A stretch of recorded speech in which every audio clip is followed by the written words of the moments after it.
ஹர ஹர நம பார்வதி பதஜே. தென்னாடுடைய சிவனே போற்றி.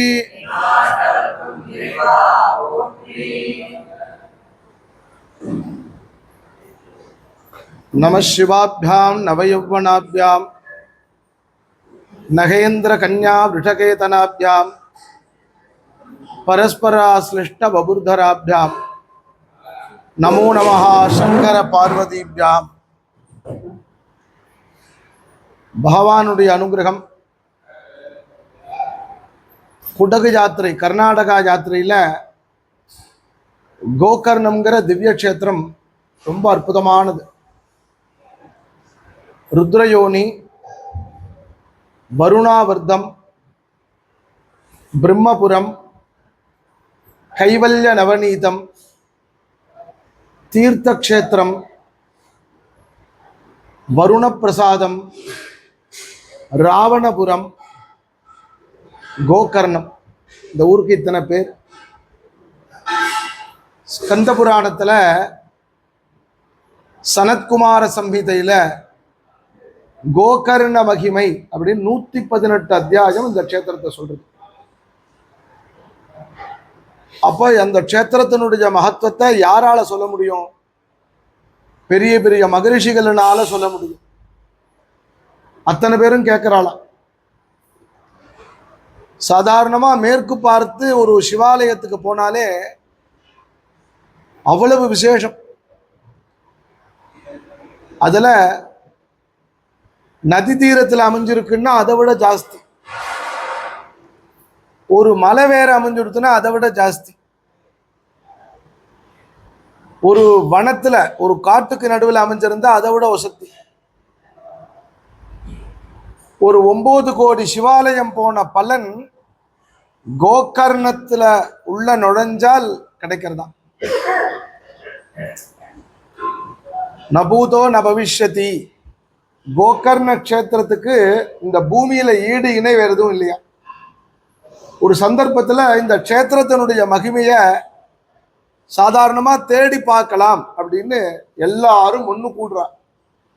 அப்ப எல்லாரும் ஒன்ன கூடி கைலாசத்தை ஒரு தட்டிலையும் கோகர்ணாவை ஒரு தட்டிலையும் வச்சா கோகர்ணா க்ஷேத்திரத்துக்கு சமமா கைலாயமே வரலையா. அத்தனை பேரும் ஆச்சரியப்பட்டு போயிட்டால்.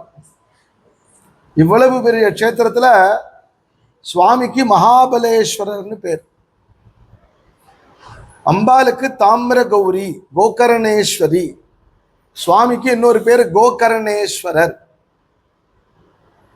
இவ்வளவு பெரிய பேரா இருக்கு, இவ்வளவு பெரிய ஊரா இருக்கு. சுவாமியை தேடித்தான் கண்டுபிடிக்க முடியும். உலகத்திலேயே இவ்வளவு சின்னதான சிவலிங்கம் வேற எங்கேயுமே கிடையாது. நம்ம ஆத்துலலாம் வச்சு பூஜை பண்றோம் பாருங்க, அதை விட சின்னது இங்க இருக்கிற சிவலிங்கம். இந்த கட்டவரல் இருக்கு பார்த்தீங்களா, இதுல பாதி கட்டவரல் தான் இருக்கும் சிவலிங்கமே. இவ்வளவுதான் சுவாமி.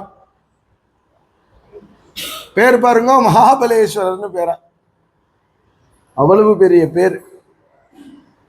9 கோடி சிவாலயம் போன பலனை இந்த சுவாமி சன்னதி உள்ள நுழையத்தே கிடைக்கிறது. தீர்த்த சருக்கம்னு வச்சிருக்கா. 33 தீர்த்தம் அங்க இருக்கு.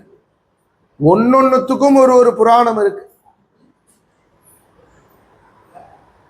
இப்படி இருக்கிற ஊர்ல என்னென்னலாம் இங்க விசேஷம்? ஒரு தீர்த்த குளம் இருக்கு. இதை தவிர கூபம் சின்ன சின்னதா இருக்கு. கிணறு வடிவில் இருக்கு. பெரிய சமுத்திரம் இருக்கு. காடு இருக்கு. மலை இருக்கு. ஓடி வர நதி இருக்கு. இதெல்லாம் சேர்ந்து வேற எங்கேயாவது இருக்கான்னா எதுவுமே கிடையாது. கோகர்ணே மகாகாசி விஸ்வநாதோ மகாபலஹா. எல்லா ஊரையும் சொல்லுவா இது காசிக்கு சமம்னு. காசிக்கு மேல இருக்கக்கூடியதான் கோகர்ணமா. அப்ப என்ன அப்படின்னா, காசியில நாம் என்னென்னலாம் பண்றோமோ அது அத்தனையும் கோகர்ணாவில் பண்ணலாம். யாருக்கு கோகர்ணா க்ஷேத்திர தரிசனம் கிடைக்கும் அப்படிங்கிறான்னா, 9 கோடி ஜென்மா பண்ணியிருக்கிற புண்ணியம் இருந்தா அவளுக்கு கிடைக்குமா. கோடி தீர்த்தத்தினுடைய மகிமைனா அதனுடைய ஒரு கரையில ஒத்தொத்தரும் இருக்கலாம். ஒரு கரையில பித்ருக்கள் இருக்கா, வசுருத்ராதித்ய சுரூபானா அப்படின்னு அவ காத்துட்டே இருக்கலாம். என்னுடைய புத்திரன் இங்க வந்து இறங்கி அவன் புரோட்சணம் பண்ணிட்டு இருக்கான், என் புத்திரன் வரான் இங்க அப்படின்னு சொல்லி அவளுடைய முன்னோர்கள் அவளுக்கு அனுகிரகம் பண்ணுவாளாம். இன்னொரு கரையில 33 தேவர்கள் இருக்கலாம். சகலமான தேவர்களை அனுஷ்டானம் பண்றதுக்காக தினம் வராங்க. இன்னொரு கரையில ஏகாதச ருத்ரர்கள் காத்துட்டு இருக்கலாம். இன்னொரு கரையில அஷ்டதிக்பாலகா இருக்கலாம். இப்படி எங்கேயாவது உண்டா பூமி இல்லைன்னா அதனாலதான்ப்பா அதுக்கு கோடி தீர்த்தம்னு பேர். கோகர்ணா கோடி தீர்த்தம். அந்த கோகர்ணாவனுடைய அந்த கோடி தீர்த்தத்தினுடைய கரையில தான் பைரவர் இருக்க. ஒரு க்ஷேத்திரம் காசிக்கு சமமா சொல்றோம்னா அங்க காசியில என்னென்னலாம் உண்டோ அத்தனையும் அது அங்க இருக்கணும், அதுக்கு சமமா இருக்கணும். அப்பதான் இதுக்கு இது அப்படிங்கலாம், இல்ல அதுக்கு மேல அப்படின்னு சொல்லலாம் இல்லையா? அப்படி அதோட ஒரு ஒரு ஒப்புமையோட விஸ்வேஷம் மாதவம் துண்டின் தண்டபானஞ்ச பைரவம் வந்தே காசியும் குகாம் கங்காம் பவானி மணிகர்ணிகாம்னு அப்படி காசிக்கு சமமா சொல்றத இதெல்லாம் அங்க இருக்கணும். அதுல முக்கியமா பைரவர் இருக்கணும் இல்லையா? அந்த பைரவர் அங்க இருக்கார். இதுல இந்த க்ஷேத்திரத்தை நினைக்கிறதையே எவ்வளவோ பலன்கிற. இதுல பாடல் பெற்ற ஸ்தலமாகவும் அது அமைஞ்சுடுறது. ஒரே ஒரு சிவாலயம், இந்த பாடல் பெற்ற சிவாலயங்கள்லாம் வரவா இந்த கோகர்ணம் வந்துட்டு போனா தான் அவளுக்கு பூர்த்தியா இருக்கு. இதுக்கு மட்டும்தான் வர முடியும், வேற வழியே கிடையாது நமக்கு. அப்பர் பெருமான் சொல்றார், கால்களால் பயன் என்ன கரைகண்டன் உறையும் கோவில். கால்களால் பயன் என்ன கோல கோபுரம் கோகர்ணம் மேவ கால்களால் பயன் என்ன. இந்த ஜென்மா எடுத்தது இந்த கால் பண்ணின புண்ணியம் ஒரு முறையாவது கோகர்ணத்துக்கு நடந்து போய் வணங்க வேண்டாமா? அப்பர் பெருமான் பாடல் பெற்ற ஸ்தலமாகவும் இது இருக்கு. அப்போ அதனுடைய ஆச்சரியத்தை பாருங்க, எப்படி எவ்வளவு ஒரு வியந்து பெரியவாள்லாம் அதை கொண்டாடி இருக்கா. பிரம்மா கிருத்தயுகத்துல பூஜை பண்ற, திரேதா யுகத்துல வசிஷ்டாதி மகரிஷிகள் பூஜை பண்றா, துவாபர யுகத்துல பகவான் பரமாத்மா ஸ்ரீ கிருஷ்ணரே பஞ்சபாண்டவால அழிச்சுன்னு வந்து பூஜை பண்ற, பரசுராமர் தனியா சிவலிங்க பிரதிஷ்டை பண்ணிருக்க, அஷ்டதிக்பாலகர்கள் தங்களால முடிஞ்ச அங்கங்க சிவ பிரதிஷ்டை பண்ணிருக்கான். ரொம்ப ரகசியமா வச்சுட்டு இருக்கா, எல்லாத்தையும் ரகசியமா வச்சுட்டு இருக்கா. ஒரு நாள் லங்காபுரியில ராவணன் தன்னுடைய குலகுருவை அழிச்சு, இந்த க்ஷேத்திரம் இப்படியே இருக்கணும், இந்த க்ஷேத்திரத்துக்கு நிகர் வேற எந்த க்ஷேத்திரமும் இருக்கப்படாது, கைலாசத்துக்கு சமமா இருக்கணும், என்ன வேணுமோ சிரமம் இல்லாமல் இருக்கணும். என்ன பண்ணலாங்கிறத கைலாயத்துல போய் சுவாமியை தரிசனம் பண்ணி அவர்கிட்ட ஆத்மலிங்கத்தை வாங்கிட்டு வந்து இங்க பிரதிஷ்டை பண்ணிட்டேன்னா அப்படியே இருக்கும். உடனே ராவணன் இங்கேருந்து கிளம்பி கைலாயத்துக்கு போய் சாங்கோபாங்கமா, நமக்கெல்லாம் 2 கை, அவனுக்கு 20 கை, 20 கையால பத்திர புஷ்பத்தை சாத்தி பில்வத்தை சாத்தி சுவாமியை பூஜை பண்ணா சந்தோஷப்படுறார். என்ன வேணுங்கிறார், ஸ்ரத்தாபக்தியோட பூஜை பண்றான். சுவாமி ஆத்மலிங்கத்தை கொடுத்துடுறார். இந்த ஆத்மலிங்கத்தினுடைய மகிமை என்ன அப்படின்னா, இது எங்க கீழே வைக்கிறோமோ பிரதிஷ்டை ஆயிடும். நர்மதாலேருந்து ஒரு கல்லை எடுத்தோம்னா அது பானலிங்கம், அதுக்கு புதுசா ஆவாகன ஸ்தாபனம் எல்லாம் கிடையாது. அதை எடுத்துட்டு வந்துட்டோம்னா அதுதான் சுவாமி. அவர் எப்படி கர்ப்ப கிரகத்துல பிரதிஷ்டை பண்றோமோ அது மாதிரி ஆத்துல பூஜை பண்றோம். அது மாதிரி ராவணன் வாங்கினான், தன் தலையில வச்சுட்டான். அப்படியே வாரமா வரான், அப்படியே கைலாயத்திலிருந்து கிளம்பி பரம சந்தோஷம், வேத மந்திரங்கள்லாம் சொல்லிட்டு அப்படியே வரான், அப்படியே ஆனந்தமா வரான். வரதவ நமஸ்தே ஸ்து பகவன் விஸ்வேஸ்வராஜ மகாதேவாஜ திரஜம்பகாஜ திரிபுராந்தகாஜ திரிகாலாக்னி காலாஜ காலாக்னி ருத்ராஜ நீலகண்டாஜ மிருத்யுஞ்சயாஜ சர்வேஸ்வராஜ சதாசிவாஜ ஸ்ரீமன் மகாதேவாஜ நமஹ அப்படின்னு அப்படி தலையில எடுத்து அப்படியே வரான் அவன். தேவேந்திரன் கவனிக்கிறான், ஆஹா இவன் எடுத்துட்டு போய் இதை பிரதிஷ்டை பண்ணிட்டோம்னா கைலாயம் வேற இடத்துக்கு போயிடும், சுவாமி அங்க போயிடுவார். நம்மெல்லாம் என்ன பண்றது, பூமியில இருக்கிறவெல்லாம் சமப்படுவா, எல்லாரும் அங்க போகணும், என்ன பண்றதுன்னா உடனே நாரதர்கிட்ட போய் சொல்றாரு, கவலைப்படாத, ஏன் கவலைப்படுற, எல்லாத்துக்கும் காரிய காரணம் இருக்கு, கவலைப்படாதுங்கிற. காலையில கிளம்பினவன் சாயந்தர நேரம் ஆயிடுது, வள அனுஷ்டானத்தை விட மாட்டான். சாயந்தரம் சந்தியாவந்தனம் பண்ணணும், அப்படியே கிளம்பி வரான். சந்தியாவந்தனம் பண்றதுக்காக இடத்த பாக்குறான். கீழே பார்த்தாக்கா எல்லாம் இருக்கு, நாடு நகரம் மலை வனம் தீர்த்தம் சமுத்திரம் எல்லாம் இருந்த உடனே ஆனந்தமா போச்சு. கீழே இறங்குறான். இப்படி ஒரு ஆனந்தம். சின்ன குழந்தை ஒருத்தர் அனுஷ்டானம் பண்ணிட்டு இருக்கு, உட்காந்து நல்ல பூனெல்லாம் போட்டுண்டு ஊர்தசிக்க வச்சுண்டு நெத்தி பூரா விபூதி எட்டுண்டு சரீரம் முழுக்க அழகா இருந்துட்டு பஞ்சகச்சம் கட்டிட்டு, பிரம்மச்சாரிங்க பஞ்சகச்சம் கட்டிப்பான், இப்படியே இது பண்ணிட்டு இப்படி உட்காந்துட்டு எல்லாம் பண்ணிட்டு இருக்கிறத ராவணன் கீழே இறங்கி விட்டு இந்த குழந்தைய கூப்பிடுறான். அழகா இருக்கு பார்க்கறதுக்கு, அவ்வளவு லட்சணமா அழகா இருக்கு அந்த குழந்தை.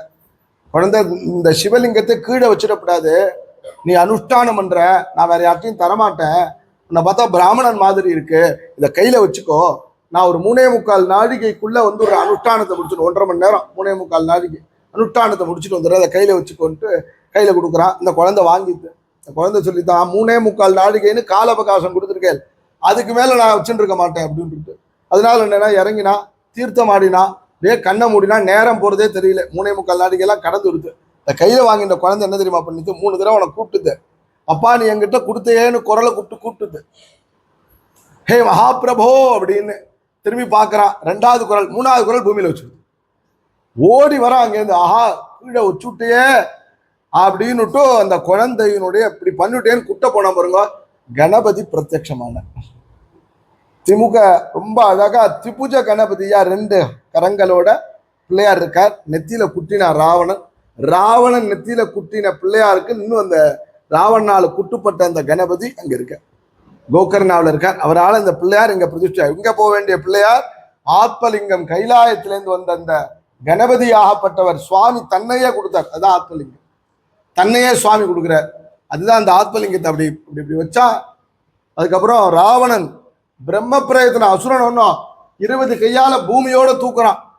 சுவாமி மேல இருந்த வஸ்திரங்கள், சுவாமி மேல சாற்றப்பட்டு இருக்கக்கூடிய சந்தனங்கள், சுவாமி மேல இருக்கக்கூடிய கூர்ச்சம் தர்பை புஷ்பங்கள் இதெல்லாம் 8 திக்கில விழுந்தது. இந்த 8 திக்கில விழுந்ததுதான் 8 சிவலிங்கம். அதுல சுவாமியினுடைய வஸ்திரம் மிருடா அப்படின்னால் வஸ்திரம், அந்த வஸ்திரம் விழுந்த இடம் தான் மிருடேஸ்வர். இது மாதிரி 8 திக்கில 8 சிவாலயங்கள், நடுவில் அந்த சுவாமி கவலைப்படாத ராவணா, நான் இங்கேயே இருக்கேன். அப்போ சுவாமி என்னானாராம், பூமி உள்ளுக்குள்ள போயிட்டாராம். மகாபலம் பொருந்தியவர் அந்த சுவாமி பூமி உள்ளுக்குள்ள எவ்வளவு தூரம் இருக்காருன்னா 4 அடி 5 அடி. அதல சுதல பாதால ரஜாதல தலாதல மகாதலன்னு கீழே வளர்ந்துட்டு இருக்காரு சுவாமி. மேல உங்களுக்கு காட்சி தரக்கூடியவர் எவ்வளவுனா கட்டவரல் பிரமாணம் மட்டும்தான். இப்போ கீழே சுவாமி இருக்கக்கூடிய கோகர்ணம் எவ்வளவு பெருசு, கீழே எப்படி போயிருப்பார் கற்பனை பண்ணி பார்த்துக்கோங்க. அப்பேற்பட்ட மூர்த்தி, உலகத்திலேயே மிகப்பெரிய மூர்த்தி மகாபலேஸ்வரர், மிக சின்ன மூர்த்தி மகாபலேஸ்வரர். பெரியவரும் அவர்தான், சின்னவரும் அவர்தான்.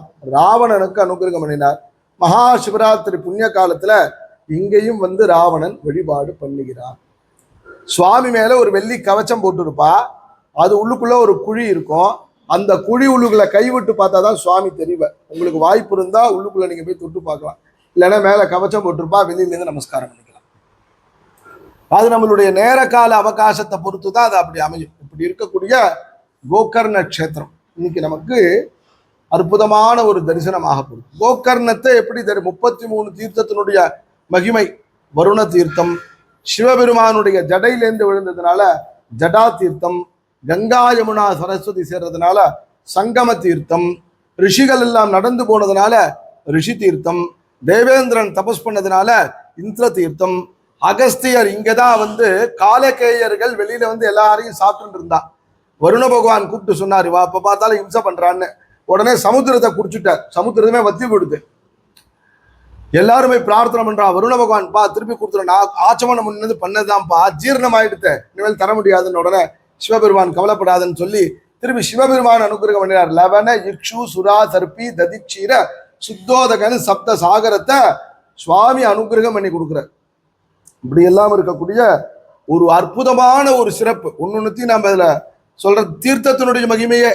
இன்னும் இது மாதிரி எடுத்துட்டோம் அப்படின்னு கேட்டாக்கா, பரசுராமர் தன்னுடைய பரசுனால வெட்டப்பட்ட பரசு தீர்த்தம், 108 சிவப்பிரதிஷ்டையில முதல் சிவப்பிரதிஷ்டை இங்கதான். ஆதி சங்கரர் இங்க வரது அவருக்கு பயங்கர வயிற்று வலி. இங்க இருக்கக்கூடிய சமணர்கள் எப்படியாவது வர இது பண்ணி விடணும். முதல் நாள் போய் சுவாமிகிட்ட சொல்ற, மறுநாளைக்கு காலைல நிவர்த்தி ஆச்சு. திருப்பி மறுநாளைக்கு சமணா எல்லாம் கேட்டாலா, நேற்றுக்கு கொடுத்தமே என்னாச்சுப்பா சங்கரர் இருக்குன்னா நன்னா இருக்கான்னா, அப்படின்னா கொஞ்சம் வீரியத்தோட அனுப்பிச்சு விடு அப்படின்னாரு. மறுநாளைக்கு காலையில பார்த்தோம்னாக்கா நல்லா எஃபெக்டிவா அந்த காலத்திலேயே ஆபிச்சாரத்தை போட்டா தாங்க முடியல ஆதிசங்கரால. சிவபெருமான்கிட்ட போய் கேட்கிறேன், என்னால முடியவே இல்லை, எனக்கு கவலைப்படாதங்கிறார். கண்ணை மூடின்னு படுத்துட்டு இருக்க, பரமேஸ்வரா என்னை காப்பாத்த என்னால முடியலங்கிறார். நடு ராத்திரி சுவாமி கண்ணை மூடி கண்ணை திறந்தார். திருச்செந்தூர் கோவில் வாசலை கொண்டு போய் நிறுத்துற. அந்த இடத்துல சுப்பிரமணிய புஜங்கம் பாடுறார். இங்க இருந்துட்டு கண்ணை மூடிட்டு கண்ணை திறக்கிறதுக்குள்ள எங்க இருக்கார்? கோகர்ணாலேருந்து கிளம்பி திருச்செந்தூர் வந்து சேரார். இப்படி கோகர்ணாவனுடைய மகிமையை எடுத்துட்டோம்னா அத்தனை விசேஷம். அகநாசினி பாபநாசினின்னு 2 நதி வெளியில வந்து சேர்றது. நடுவுல க்ஷேத்திரம் இருக்கு. ஒரு பக்கத்துல சித்தேஸ்வரன் ஒரு பெரிய சுவாமி ஒருத்தர் இருக்கார். உள்ளுக்குள்ள ஜமதக்னீஸ்வரன் ஒரு சுவாமி இருக்கார். மூலஸ்தானத்திலே சுவாமி. மூலஸ்தானத்தினுடைய பிரகாரத்தை பிரதட்சணம் பண்ணி பின்பக்கம் போனாக்கா தாமிர கௌரி அம்பாள், பக்கத்துல பிள்ளையார் சன்னதி, இத்தனையும் இருக்கக்கூடிய கோகர்ண க்ஷேத்திரம். நமக்கு இன்னைக்கு ஆனந்த தரிசனம் எல்லாருக்கும் சௌபாகியமாக்கி தரப்போகுது. சுவாமியை பிரார்த்தனை பண்ணிப்போம். ஆனந்தமான தரிசனம். ஹரஹர நம பார்வதி பதயே. தென்னாடுடைய சிவனே போற்றி.